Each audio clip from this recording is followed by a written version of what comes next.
Warning. The following broadcast is not approved by your teacher, university, politician, or government. Side effects may include skepticism, better reasoning skills, liberty, peace, and an escape from the woke.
My fellow Americans, please, if you have a seat, take it. I speak to you tonight from sacred ground in America, Independence Hall in Philadelphia, Pennsylvania. This is where America made its Declaration of Independence to the world more than 2 centuries ago with an idea unique among nations, that in America, we're all created equal. This is where the United States Constitution was written and debated. This is where we set in motion the most extraordinary experiment of self-government the world has ever known. With 3 simple words: we the people, we the people. These 2 documents and the ideas they embody, equality and democracy, are the rock upon which this nation is built. They're how we became the greatest nation on earth. They're why, for more than 2 centuries, America has been a beacon to the world. But as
As I stand here tonight, equality and democracy are under assault. We do ourselves no favor to pretend otherwise. So tonight, I've come to this place where it all began to speak as plainly as I can to the nation about the threats we face, about the power we have in our own hands to meet these threats, and about the incredible future that lies in front of us if only we choose it. We must never forget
we, the people, are the true heirs of the American experiment that began more than 2 centuries ago.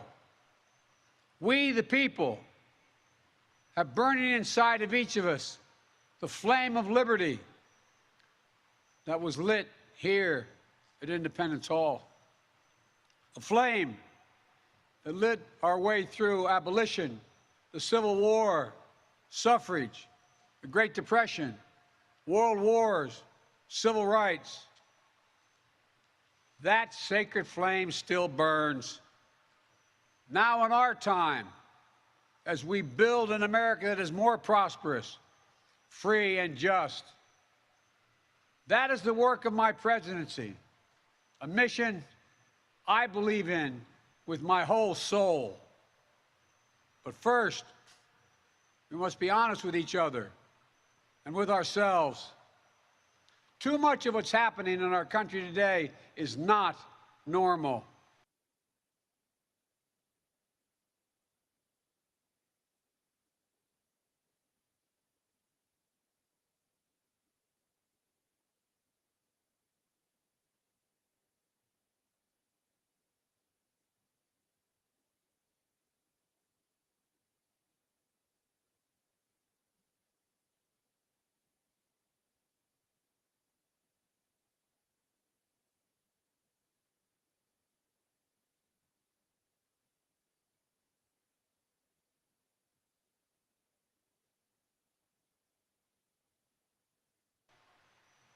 Donald Trump and the MAGA Republicans represent an extremism that threatens the very foundations of our republic.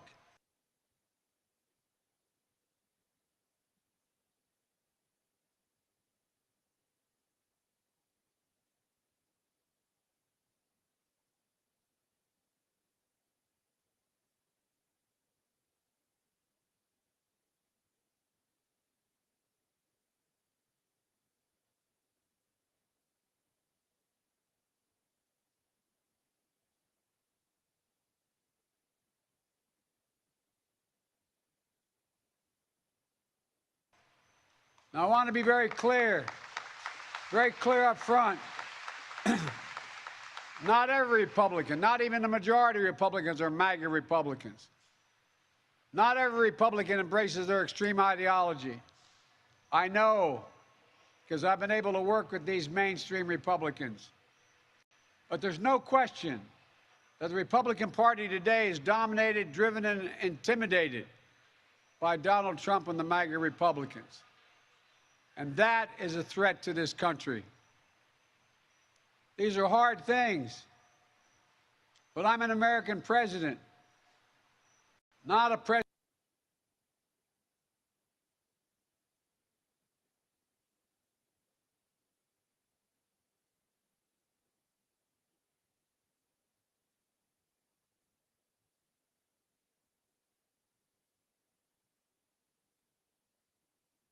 of red America, blue America, but of all America.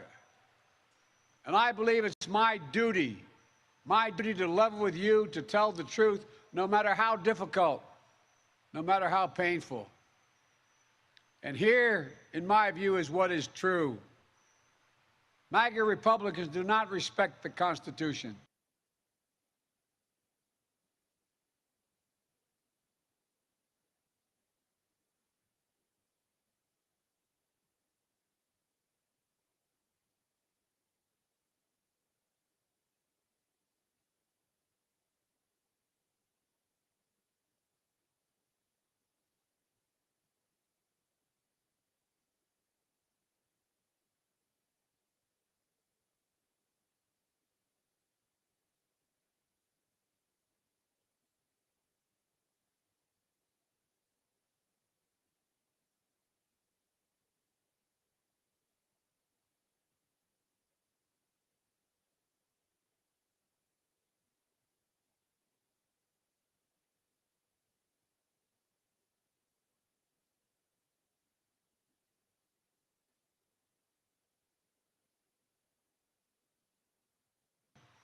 They do not believe in the rule of law. They do not recognize the will of the people.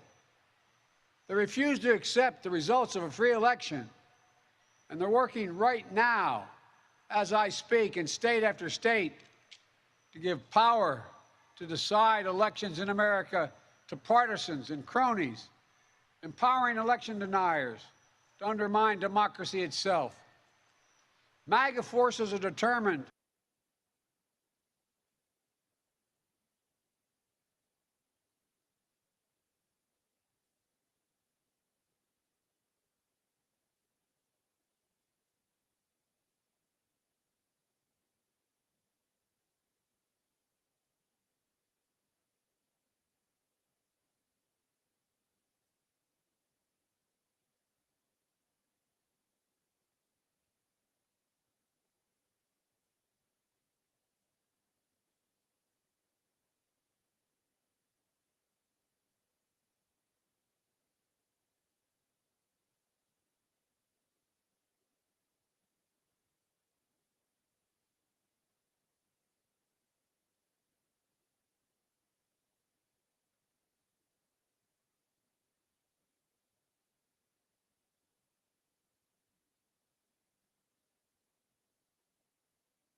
to take this country backwards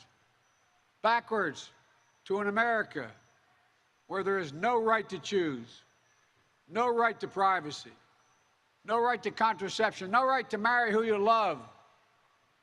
They promote authoritarian leaders and they fan the flames of political violence that are a threat to our personal rights, to the pursuit of justice, to the rule of law, to the very soul of this country.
They look at the mob that stormed the United States Capitol on January 6th, brutally attacking law enforcement, not as insurrectionists who placed a dagger at the throat of our democracy, but they look at them as patriots.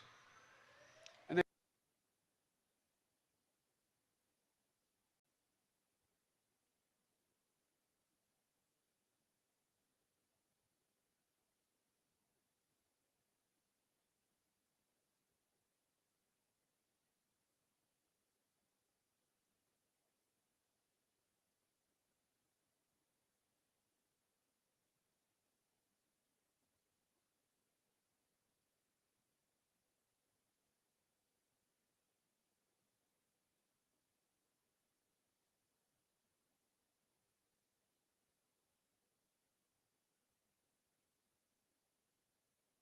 they see their MAGA failure to stop a peaceful transfer of power after the 2020 election as preparation for the 2022 and 2024 elections. They tried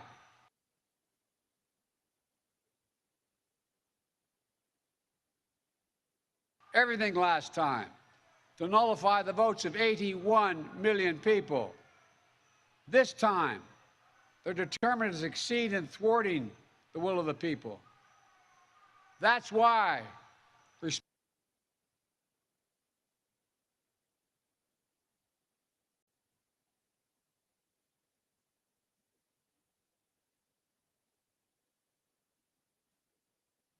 respected conservatives like Federal Circuit Court Judge Michael Ludwig has called Trump and the extreme MAGA Republicans, quote, a clear and present danger to our democracy. But while the threat to American democracy is real, I want to say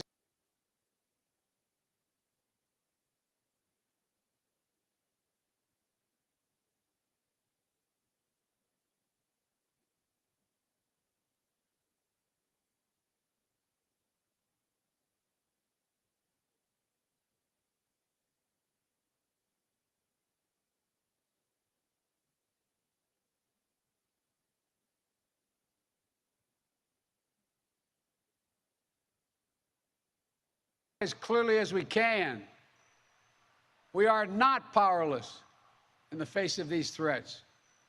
We are not bystanders in this ongoing attack on democracy. There are far more Americans from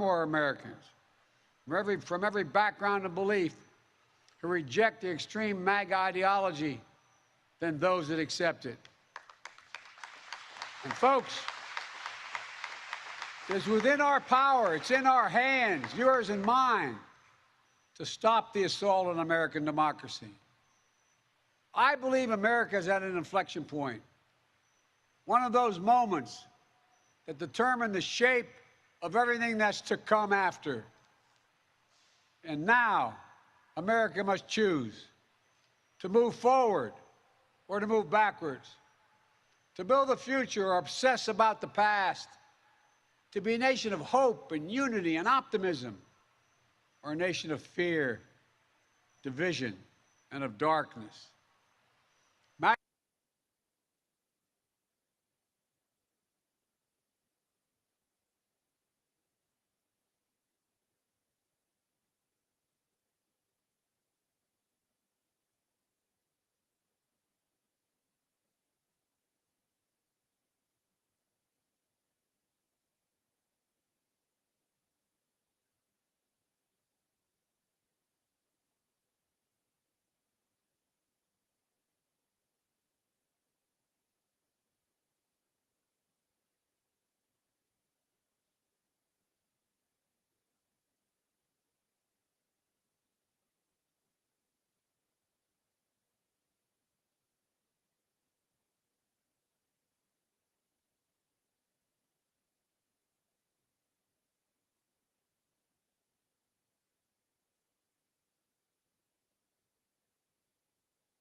Well, that's not good. Thanks. Shout out in the chat for telling me that there's no mic. We're gonna. That sucks. Oh, I can't believe I didn't check that. Oh well. What are we gonna do? Well, we're gonna go back, and because not like a lot of people are watching this anyway, so we're just gonna start at the beginning and work our way through. Pretend like this didn't happen.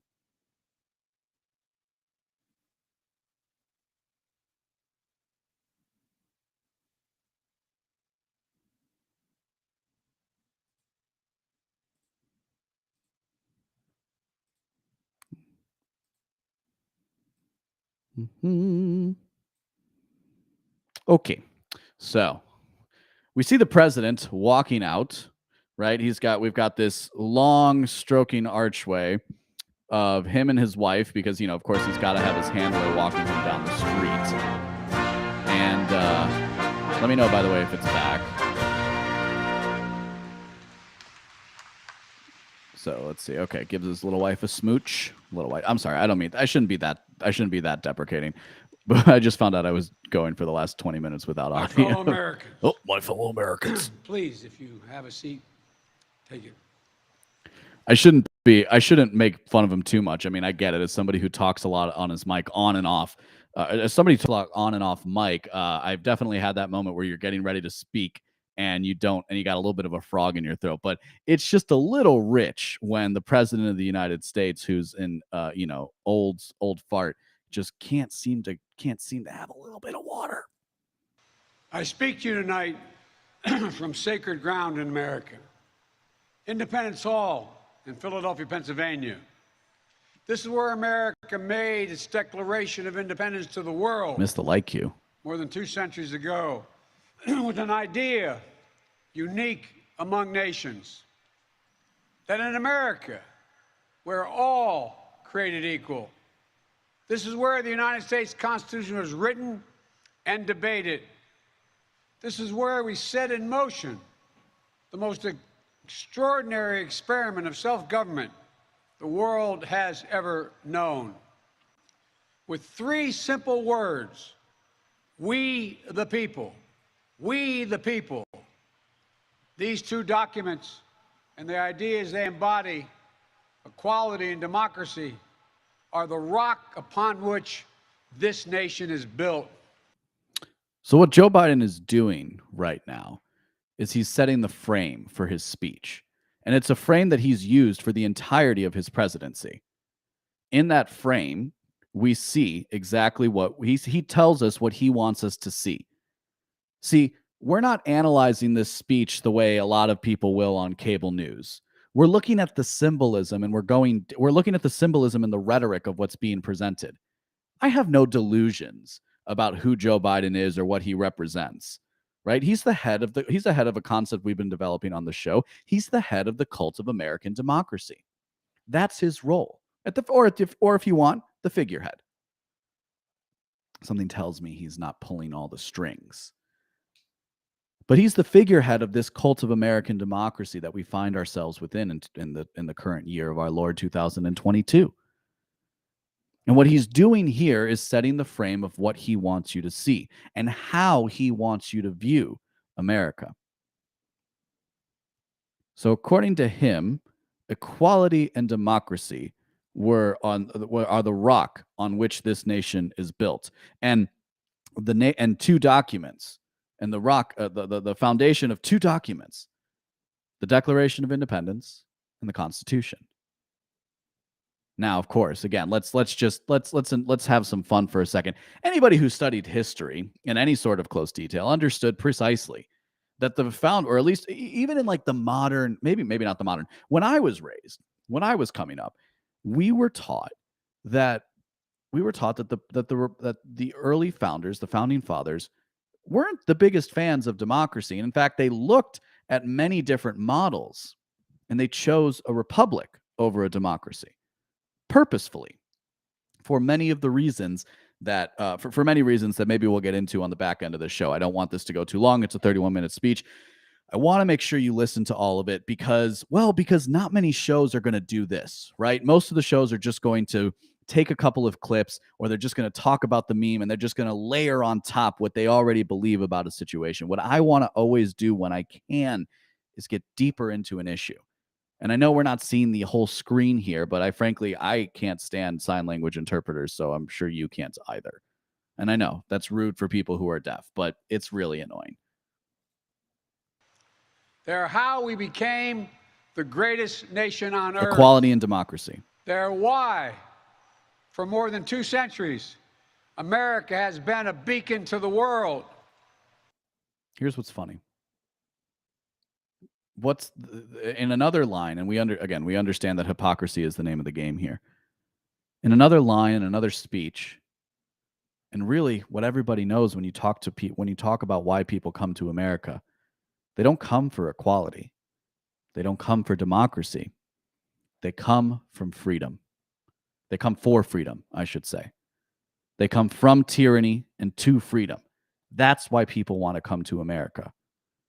Whether it's just the freedom that putting a few extra dollars in your pocket gives you if you come from a third world nation, or the freedom that people had escaping communist countries and hellholes across the world. But again, we're entering Joe Biden's frame.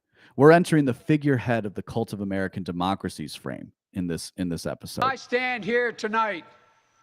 Equality and democracy are under assault. We do ourselves no favor to pretend otherwise. So tonight, I've come to this place where it all began to speak as plainly as I can to the nation about the threats we face, about the power we have in our own hands that was to meet these threats, and about the incredible future that lies in front of us if only we choose it. We must never forget, we the people are the true heirs of the American experiment that began more than 2 centuries ago. We the people have burning inside of each of us the flame of liberty that was lit here at Independence Hall. A flame that lit our way through abolition, the Civil War, suffrage, the Great Depression, world wars, civil rights. The symbolism here is actually really interesting. I'm kind of glad that my mic wasn't on, because now that I'm listening to this for a second time, I had a really, really fascinating. It's a really interesting thought that I'd like to share with you guys, and we need to draw a quick analogy to our friends across the pond in the nation of France. If you don't know, the French are on like their 4th or 5th republic, right? And that's actually been codified in some form. I'm not the biggest French historian, so I won't pretend to know all the details, but I do know that they say that they understand very well that their republic has not been continuous. I want to point you to very clearly what he just said. The flame of liberty, right? Which is this again, this ephemeral rhetoric that we're all kind of familiar with as Americans. It's something that we were raised to believe and to think is good. And I just said that, people come to America for freedom. That's the overarching idea, at least as far as anybody who comes here is concerned. But where did that flame of liberty, it was lit here at Independence Hall, right? Which is when the Declaration of Independence and the Constitution, which was kind of not meant to be super democratic in form. It's lit in Independence Hall. And what did it light our way through? Abolition, the Civil War, suffrage, the Great Depression, world wars, and civil rights. I don't know how well everybody listening knows their history, but there's 100 years, 80 years between when that light was lit, apparently, that torch flame of liberty was lit, and then when it actually came into effect. The reason why I'm pointing this out is because for progressives, right, for the modern left, the United States started with the Civil War. It wasn't, and it's kind of interesting that he put abolition before Civil War, because while abolition came in some small forms before that, it was really after Civil War that abolition was a nationwide effect. But many historians, and in fact, when U.S. history is taught in major universities, you're taught the history from, like, Jamestown to up to the Civil War, and then the Civil War to the present day. I'd like to put this idea in your mind that the Civil War marks the beginning of the Second Republic. It marks the end of a constitutional order that was against democracy and begins the constitutional order of democracy, of the progressives, of the modern left. That sacred flame still burns. Now in our time, as we build an America that is more prosperous, free, and just. That is the work of my presidency. Kind of rich, isn't it? A mission I believe in with my whole soul. Not his heart, his soul. Because since the beginning of his run for the candidacy, Joe Biden has said that he is here to restore the soul of America. It's worth belaboring this point because a lot of people will get hung up on the idea if you start talking. A lot of people will kind of look at you sideways because of because of our overly scientific or materialist age, as some people might say, because people have such an aversion to the spiritual explanation for things, or metaphysical explanation for things. A lot of people will cast a side eye at you if you try and talk about it. But let's look at the rhetoric. Let's look at the symbolism of what the president of the United States is let's look at the rhetoric the president of the United States is using. He's not talking about fixing the heart of America. He's talking about fixing its soul.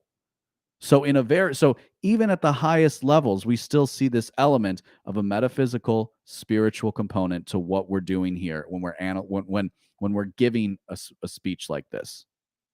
Like I said, this is the cult of American democracy.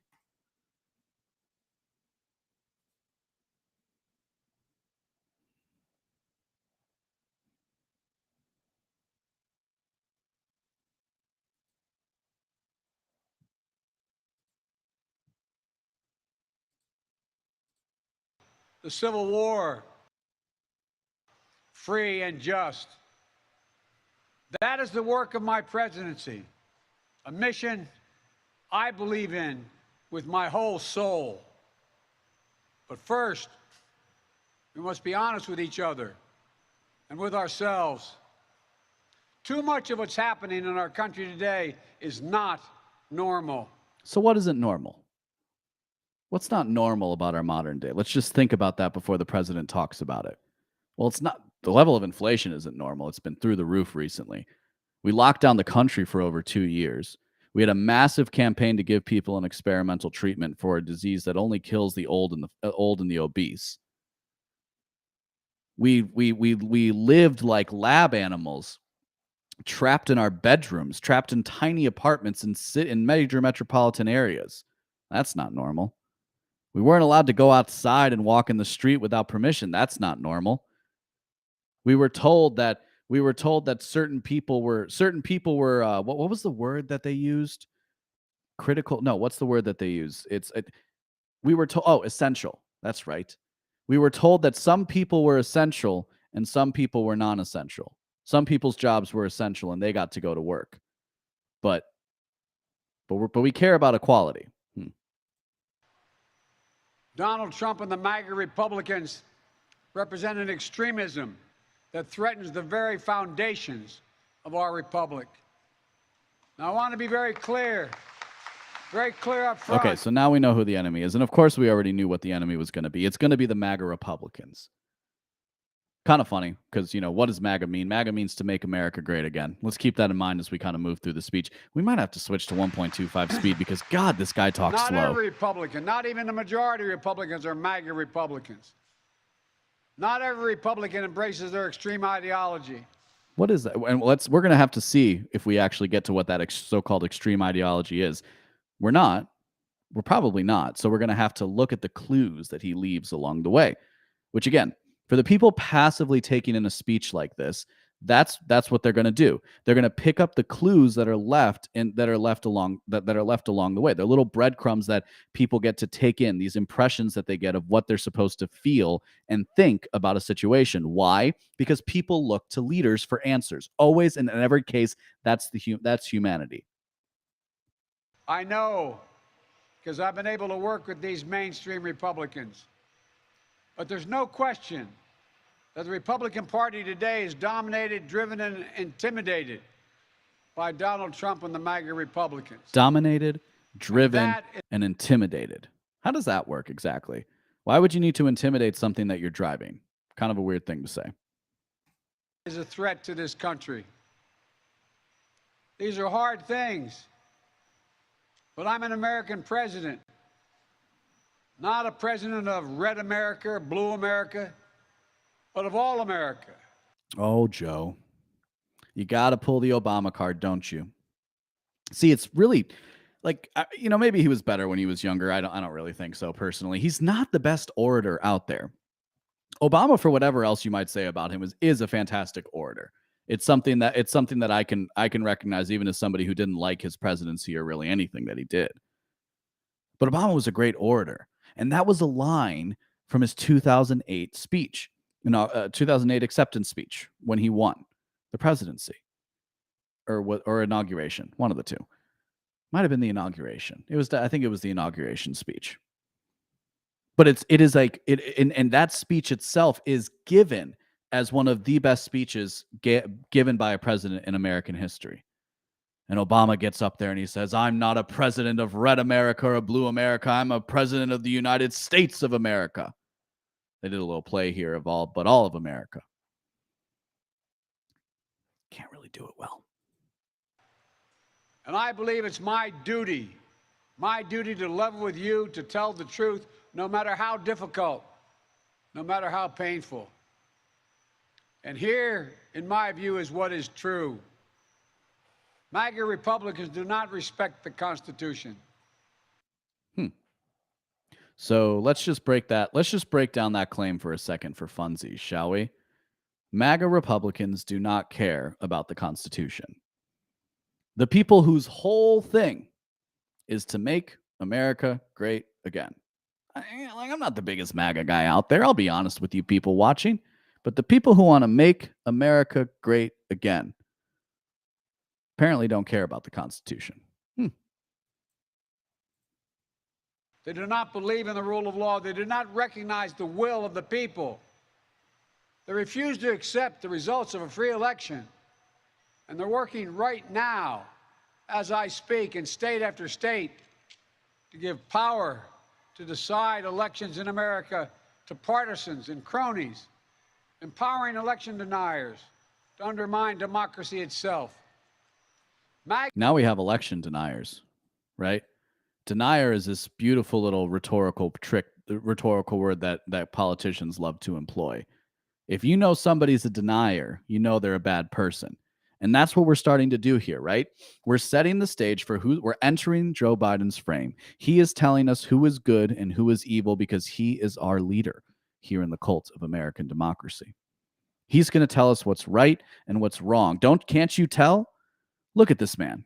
He knows the difference between what's right and wrong. He knows the difference because he's the one who has all the answers. MAGA forces are determined to take this country backwards. Low-key, MAGA forces sounds really cool. Backwards to an America where there is no right to choose, no right to privacy, no right to contraception, no right to marry who you love. Let's pause here for a second. Again, he's telling us what's right and true and what's wrong and evil. So what's right and true is the right to choose, and the right to choose means kill your baby. No right to privacy. That might seem like an interesting thing to talk about or to mention in the era of mass surveillance, in an era where we know the government is colluding and working with social media giants to censor differing opinions. But those are only the negative MAGA, the crazy MAGA opinions, don't you know? See, backwards means babies get to be born, right? Again, the right to privacy here is kind of interesting because and then you have contraception, and then of course marry who you love. Well, the reason why privacy is in there is because that's the bedrock of what the modern left considers to be abortion rights, is a so-called right to privacy. Now, in many other instances, the government doesn't care about that right to privacy. Certainly, I don't know, maybe let's just throw this out there as a quick and easy one. The government, you don't have any right to privacy on how much money you make. Government gets to know everything about that, right? They get to know exactly how much money you make. And if you lie or if you're mistaken, you could owe tens, hundreds, tens of thousands of millions of dollars, depending on how much money you try to hide from them. And you could even lose your freedom. You could even be locked in a cage. So much for a right to privacy. They promote authoritarian leaders and they fan the flames of political violence that are a threat to our personal rights. Excuse you, Mr. Biden. Those aren't flames. Those are mostly peaceful fans. To the pursuit of justice, to the rule of law, to the very soul of this country. Again, the recognition of the soul. They look at the mob that stormed the United States Capitol on January 6th, brutally attacking law enforcement, not as insurrectionists who placed a dagger at the throat of our democracy, but they look at them as patriots. And patriot is a bad word. See, it's funny. They placed a dagger to the throat of our democracy. No, they didn't. Because Congress still finished their duty and everything happened the way it was going to happen anyway. So they really accomplished nothing. That's kind of worth pointing out. It's something I like to mention, and something that I mentioned all the way back when it happened on the show. You can go back and listen to the archive. So they see the mob that stormed the so we don't get to call them mostly peaceful protesters here. We get to call them a mob. You know, going back to that picture I was painting just a little bit ago of Joe Biden as the leader, right? Joe Biden is the center, the moral center of the cult of American democracy. I think a lot of people over the summer of 2020 that it was 2020. A lot of people over the summer of 2020 were shocked when on one day they were told to stay home and the next day they were told to go and march in the streets for justice. March in the streets for justice. That's what you were supposed to do now as a good American. And then they watched as those marches kept going and turned violent. They saw black bloc communists on the streets. They watched as police were told not to go after those breaking into stores and other restaurants, storefronts and buildings and all that good stuff. They saw people looting. They saw buildings on fire. They read the headlines of people being killed. That's what most Americans were doing, but we were told by our leaders, by the good people in the cult of American democracy. We were told that this was for justice. And so it was good for us. But see, rhetoric can only do so much. Again, I'm trying to draw parallels to the intangible a lot in this conversation. We're talking about the soul, metaphysics, something that's not quite material, not quite real. It's almost like magic. But magic can only do so much. You can only believe something so much. Like let's say I had like a rock in my hand and if I believe I can crush this rock, I could maybe do it, but probably not. Right? Eventually you run into reality. And so there's a cost to telling people that water isn't wet. People will start to lose faith in you. And so then what do we see? So then what happens? January comes along, January of 2021. The day was January the 6th. And then people who were out protesting, marching for what they believed were justice, they made an oopsie. They did a no-no, and they crossed barricades. Now, see, but that's okay. Because our leaders, instead of saying, no, these are mostly peaceful protests too, they called them insurrectionists. They said that they wanted to overthrow democracy. And so we got to hate them. And we got to put all the hate and vitriol, again, for the people who are in the cult of American democracy, right? Not us MAGA force out here. But for the average person who watched buildings on fire on one day and then saw the next that they was supposedly for justice, they got to get a little bit of the release that they so desperately need, because we all have an innate desire for order and peace. Isn't that fascinating?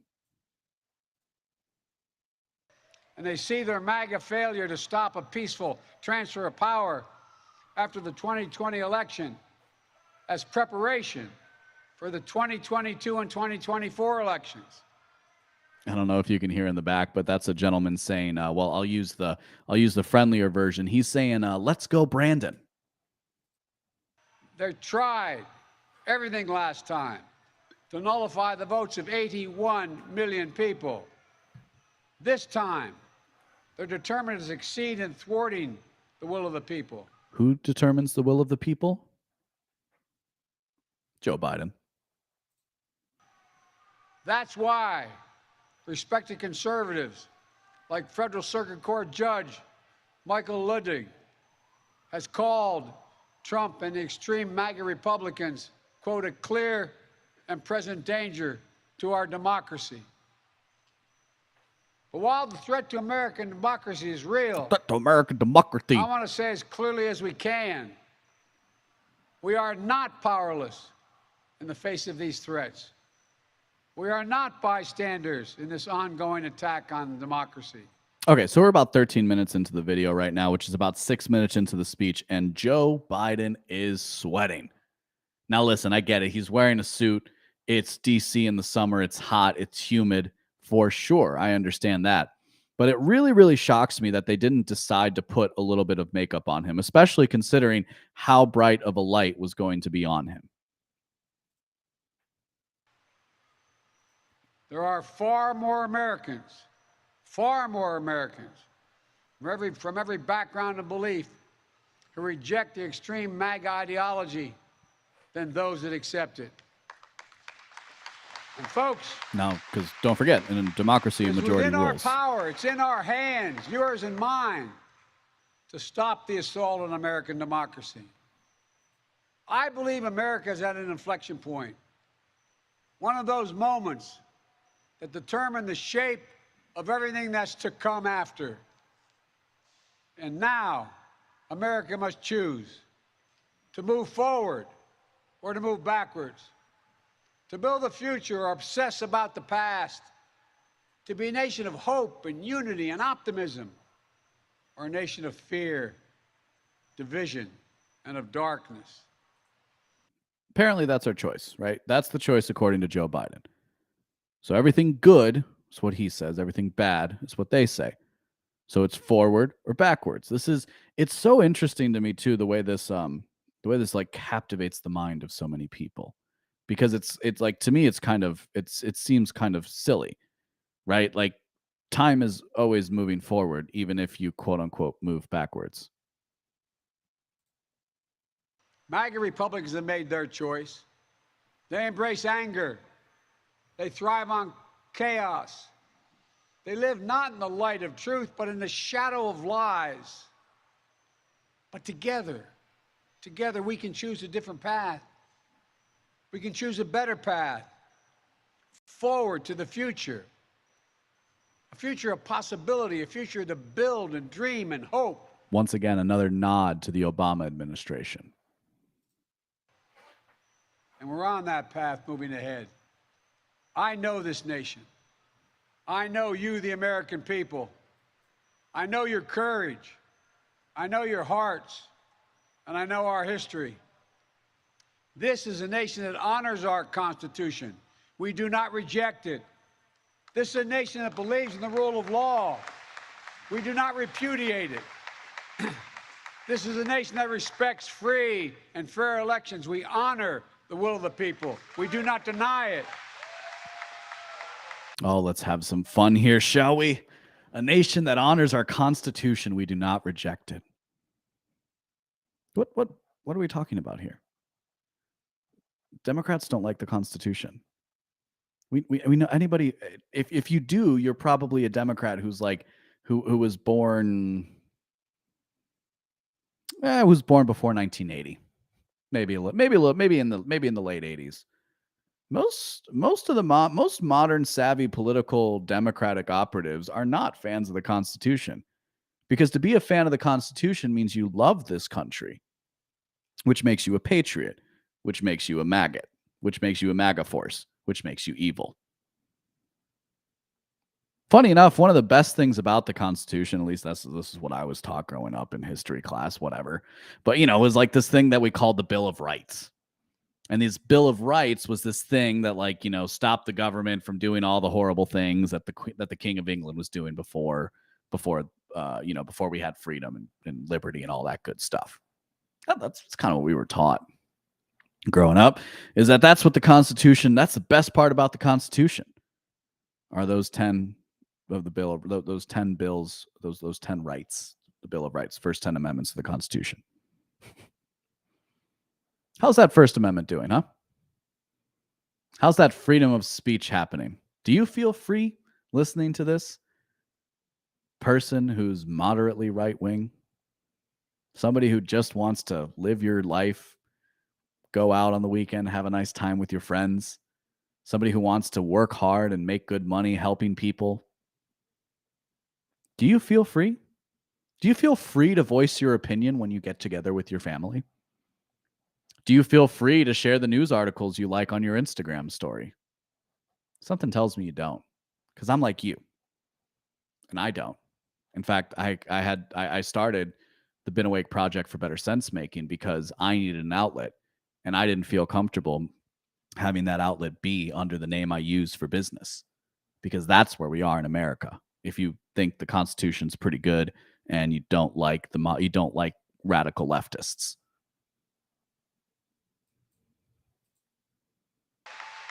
And this is a nation. Oh wait, I'm sorry. I forgot that he was talking about the rule of law, because again, we saw cities on fire in 2020. Tool.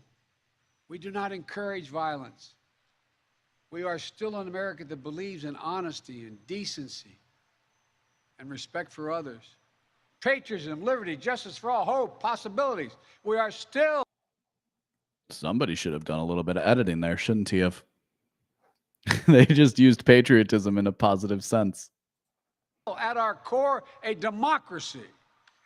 And yet, history tells us that blind loyalty to a single leader and a willingness to engage in political violence is fatal to democracy. For a long time, we've told ourselves that American democracy is guaranteed, but it's not. We have to defend it, protect it, stand up for it, each and every one of us. That's why tonight I'm asking our nation to come together, unite behind the single purpose of defending our democracy regardless of your ideology.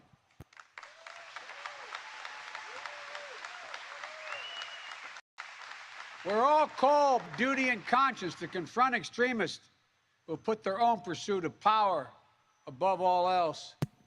Democrats, independents, mainstream Republicans, we must be stronger, more determined, and more committed to saving American democracy than MAGA Republicans are to destroying American democracy. We, the people. Man, that would have been such a good line if he could have delivered it. Democrats, independents, mainstream Republicans, we must be stronger. We must be more determined and more committed to saving American democracy than MAGA Republicans are to destroying American democracy. Yeah, but our president's 79 years old. Will not let anyone or anything tear us apart. Today, there are dangers around us we cannot allow to prevail. We here, you've heard it, more and more talk about violence as an acceptable political tool in this country. Who's the one who says that? Anybody? Bueller?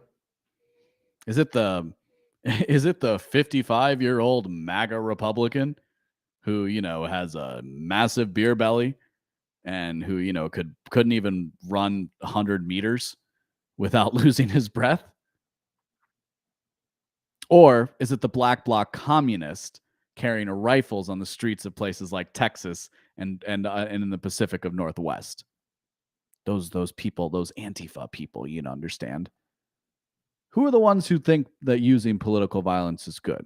Where do we see this political violence happening? Well, we saw it in the Pacific Northwest where they killed that Trump supporter who was shot. We saw the rifles that people were walking around with in those areas in the middle of the street. We see how they block traffic and don't let people go into their neighborhoods. A lot of people talking about violence. Don't really see it on the American right. I don't really see it in the MAGA force. It's not. It can never be an acceptable tool. So I want to say this plain and simple. There is no place for political violence in America, period. None, ever. And so we understand from this, it won't be violence when they come to take you away. We saw law enforcement brutally attack. Or it won't be violence when they freeze your bank accounts and don't let you spend any of your money. That's not violence. That's going to be justice. On January the 6th, we've seen election officials, poll workers, many of them volunteers of both parties, subject to intimidation and death threats. And can you believe it? FBI agents, just doing their job as directed, facing threats to their own lives from their own fellow citizens. On top of that, there are public figures today, yesterday, and the day before predicting and all but calling for mass violence and rioting in the streets. Let's analyze that line for a second. There are public figures today, yesterday, and the day before. That's a weird turn of phrase. Predicting and all but calling for mass violence and rioting in the streets. You know what that means? That means there's a lot of people out there who are worried we're headed for more violent times, and they are saying we shouldn't go that direction. But that gets spun and twisted into this disgusting lens of American democracy into being a call for violence. Because they don't care about the truth, they care about power. This is inflammatory. It's dangerous. It's against the rule of law. And we, the people, must say, this is not who we are.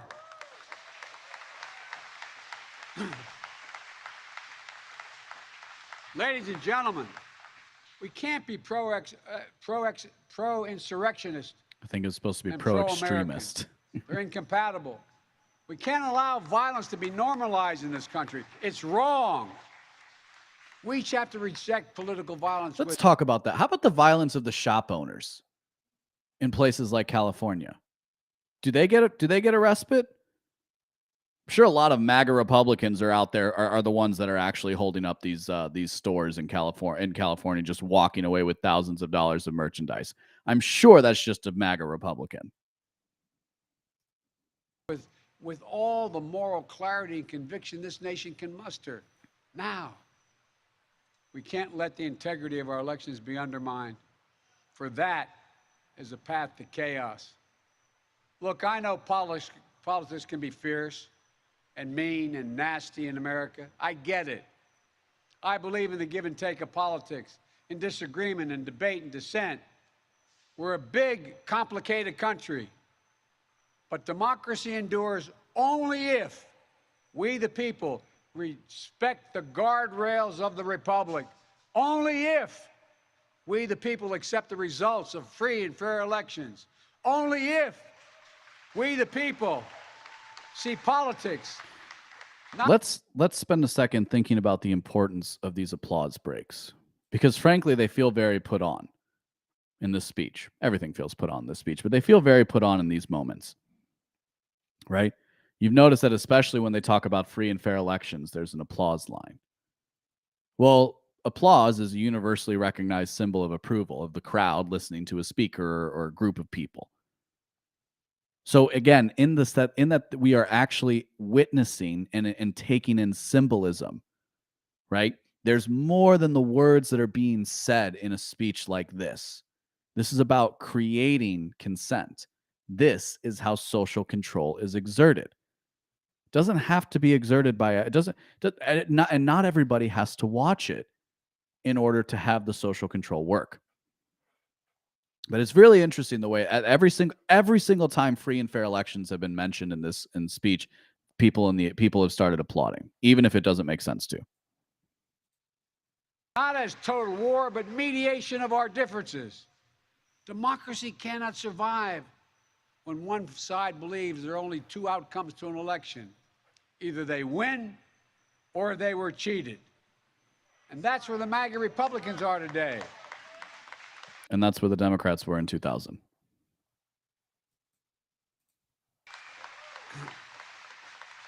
They don't understand what every patriotic American knows.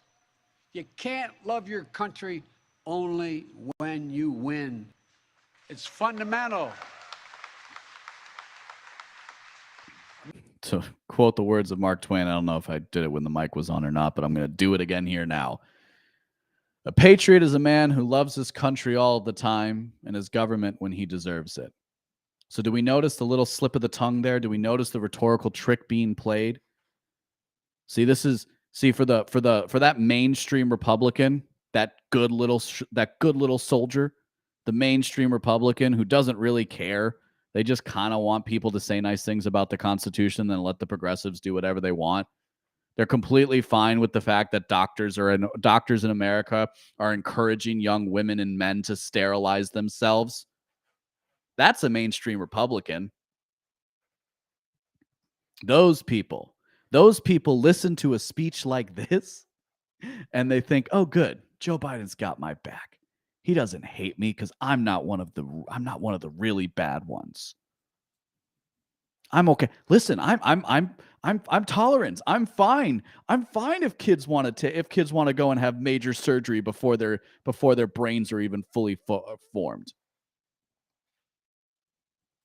Man, this stuff American bothers democracy only works only if we choose to respect the rule of law and the institutions that were set up in this chamber behind me. Only if we respect our legitimate political differences.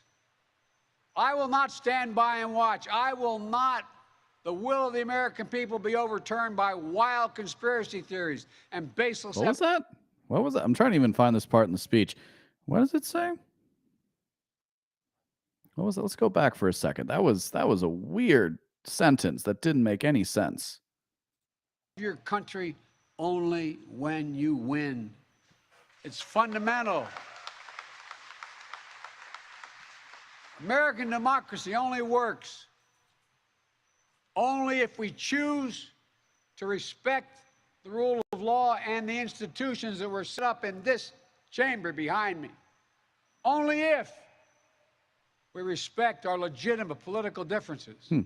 That's interesting. I will not stand by and watch. I will not the will of the American people be overturned by wild conspiracy theories and baseless... I will not watch the will of the American people be overturned by wild conspiracy theories and baseless evidence-free claims of fraud. Evidence-free claims of fraud. I will not stand by and watch elections in this country stolen by people who simply refuse to accept that they lost. Again, we know people who have lived in the 21st century. In fact, it's a major Supreme Court case, right? It's like how it's how George Bush beat Al Gore was by challenging the results of the Florida election, by undermining democracy. And in those days, it was entirely permissible to be opposed to the election of George W. Bush. Why? Because George W. Bush is a mainstream Republican. So he's just going to go and say nice things about the Constitution, and then we can say whatever we want, and we can hate him, and everybody gets rich in the process. And by everybody, I mean the elites. not stand by and watch the most fundamental freedom in this country, the freedom to vote and have your vote counted. Kind of thought that was speech, but and okay. The American people. Why? And let's analyze that actually.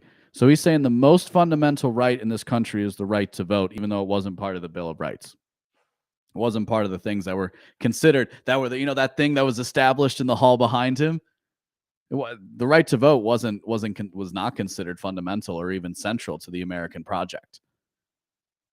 And I think that should continue to today. But remember where we started. Remember when I pointed out that the torch of liberty only seemed to start working after Lincoln, after the Civil War, the founding of the progressive era and the cult of American democracy? That's when things began. That's when things actually started to go right, according to them. At least in this case, in every other case, it's still wrong. But that's really interesting, isn't it? Not speech, right? Not to feel free to speak your mind in an open and honest manner, but your right to go vote. I think I know which one I'd choose given the choice, and it's not voting. As your president, I will defend our democracy with every fiber of my being, and I'm asking every American to join me.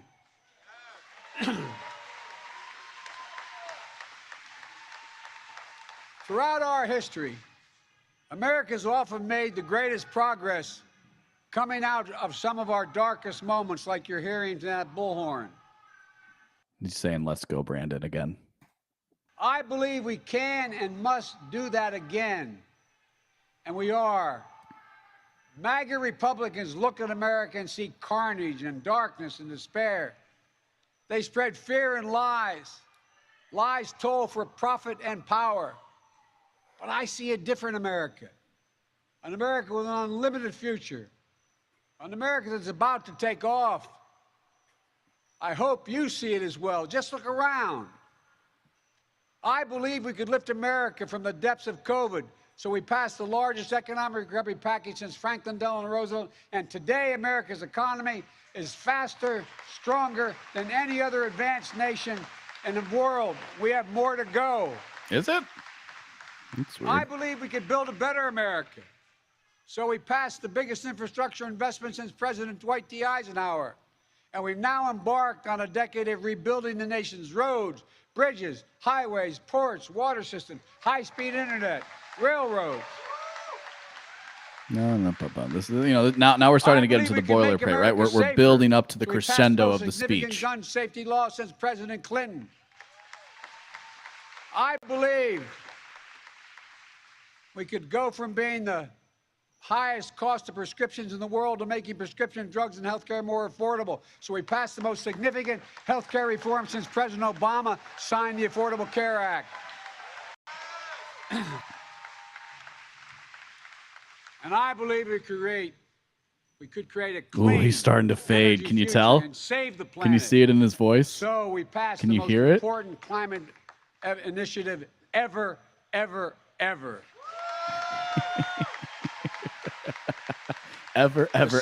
such good writing.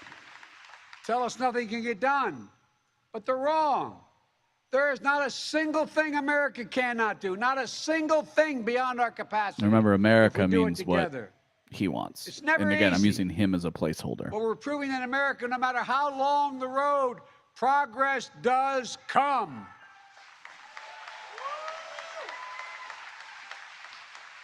Look, I know the last few years have been tough, but today, COVID no longer controls our lives.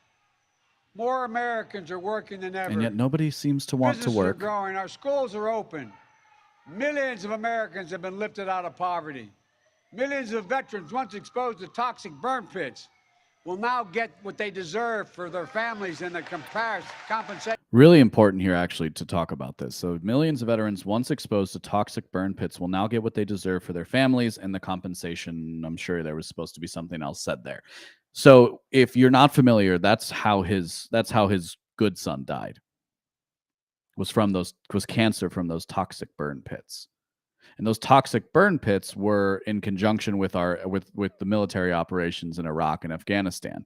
Basically, what they would do is they would take like all the computer equipment and a bunch of other stuff and just put them in a burn pile. And the soldiers guarding those burn piles, a lot of them developed cancer. So that's why that's there in particular. It's a little subtle nod to him, right? To his emotional connection to the horrors of war that he votes for and war that he supports, for the record.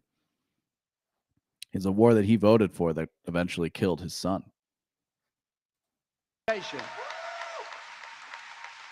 American manufacturers come alive across the heartland, and the future will be made in America. No matter what the white supremacists and the extremists say, I made a bet on you, the American people, and that... Pretty sure they say they want things made in America. Isn't that kind of funny, right? Isn't that like the whole point of the white supremacists? What they're interested in is like only white people doing stuff and not letting people of other races do things.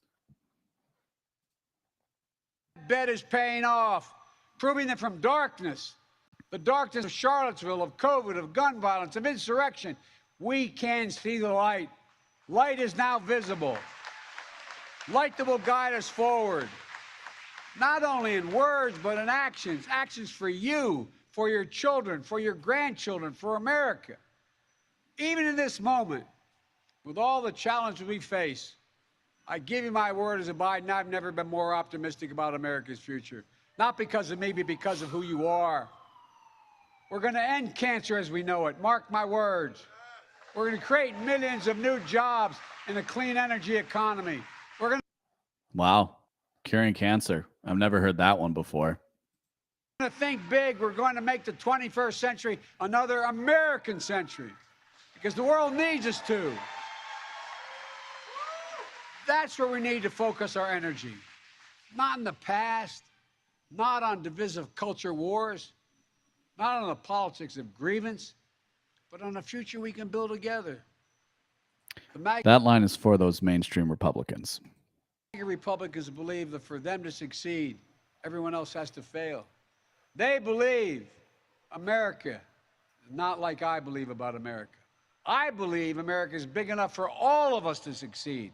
And that is the nation we're building, a nation where no one is left behind.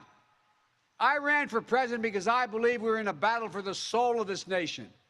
I still believe that to be true. I believe the soul is the breath, the life, and the essence of who we are. The soul is what makes us, us. The soul of America is defined by the sacred proposition that all are created equal in the image of God. Unless you're a MAGA. That all are entitled to be treated with decency, dignity, and respect. Unless you're MAGA. That all deserve justice and a shot at lives of prosperity and consequence. And that democracy must be defended, for democracy makes all these things possible. Folks, and it's up to us. Democracy begins and will be preserved in we, the people's habits of the heart, in our character, optimism that is tested yet endures, courage that digs deep when we need it, empathy that fuels democracy. He keeps going in the background, doesn't he? The willingness to see each other not as enemies but as fellow Americans. Look, our democracy isn't perfect. It always has been. So, like, how is something that's imperfect giving us all these great things? It's just kind of an interesting thing to chew on. Notwithstanding those folks you hear on the other side there, they're entitled to be outrageous. This is a democracy. But history and common sense. Did you notice that he kind of slipped a little bit from the theme of the speech?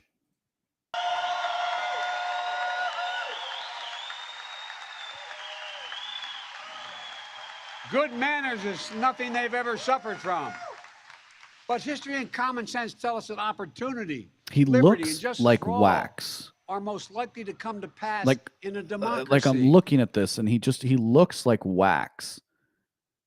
his skin has like this weird, has taken on this weird hue over the course of the speech. It's very, very weird. We have never fully realized the aspirations of our founding, but every generation has opened those doors a little bit wider to include more people who have been excluded before. My fellow Americans, America is an idea, the most powerful idea in the history of the world, and it beats in the hearts of the people of this country. It beats in all our hearts. It unites America. It is the American creed. What is the American creed, Joe the Biden? idea that America guarantees that everyone be treated with dignity. Unless you're MAGA. It gives hate no safe harbor. Unless you don't like. It installs in everyone the belief. Unless you don't think that children should be cutting their genitals off. If you think that, you're not entitled to dignity. But otherwise, everybody else. That no matter where you start in life, there's nothing you can't achieve. That's who we are. That's what we stand for. That's what we believe. And that's precisely what we're doing. Opening doors, creating possibilities, focusing on the future. And we're only just beginning. Really weird, all the sirens in the background during this speech. Isn't that weird to you? Our task is to make our nation free and fair, just and strong, noble and whole. And this work is the work of democracy, the work of this generation. It is the work of our time, for all time. And this is the work of democracy, the work of this generation. It is the work of our time, for all time. Rhetoric, symbolism, this unbroken chain going back to the founding of the nation. That's what Joe Biden is trying to draw into the people's minds. You know, my most recent piece was about the Salman Rushdie stabbing.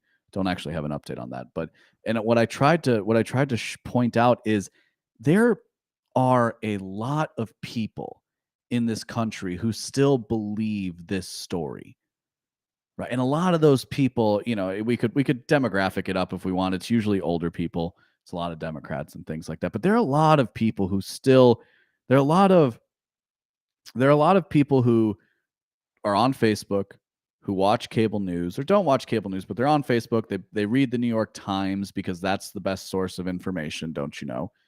They read the New York Times. They're subscribed to the Washington Post. And these people believe this garbage. And it's not garbage because they're quote unquote bad ideas. It's garbage because we know it's untrue. Just listen to the speech. Listen to what he's saying. Leave anyone on the sidelines. We need everyone to do their part. So speak up, speak out, get engaged, vote, vote, vote. Unless you're MAGA. And if we do our duty in 2022 and beyond, then ages still to come will say, we, all of us here, we kept the faith. Faith, another intangible. We preserved democracy. We heeded our worst. We heeded not our worst instincts, but our better angels. We proved that for all its imperfections, America is still the beacon to the world, an ideal to be realized. That's a nod to Reagan. A promise to be kept. For all the mainstream Republicans, don't you understand? Nothing more sacred, nothing more American. That's our soul. That's who we truly are. And that's who we must always be. I have no doubt, none, that this is who we will be, and that we'll come together as a nation that will secure our democracy, that for the next 200 years, we'll have what we had the past 200 years, the greatest nation on the face of the earth. We just need to remember who we are. We are the United States of America, the United States of America. And may God protect our nation, and may God protect all those who stand watch over our democracy. God bless you all. Democracy. Thank you. May the God of democracy bless you. That was interesting, wasn't it? I kind of thought it was. Probably should have done it at 1.25 speed because, man, that guy talks slow. I want to read something for you here. They will settle for having it be Trump and give his supporters the chance to reject him, as many have after the storming of the Capitol. Anyone who rejects him will still be less than under the woke narrative, but over time, you can redeem yourself. To those who are foolish enough to stick to their beliefs, at worst, you will have the might of the federal government and corporate press turning over your life so you may be made an example of. At best, you will lose family members, friends, and potentially your job. And after they go after those who will not abandon their support for Trump, they will start to look for any independent thought outside of accepted orthodoxy. This ritual is a distraction from the real maladies that ail our society and gives normal people a way of going back to sleep and not paying attention to the tyranny of government. We'll see how my prediction plays out, but that's what I think. This is from a piece that I wrote on January 13th, 2021.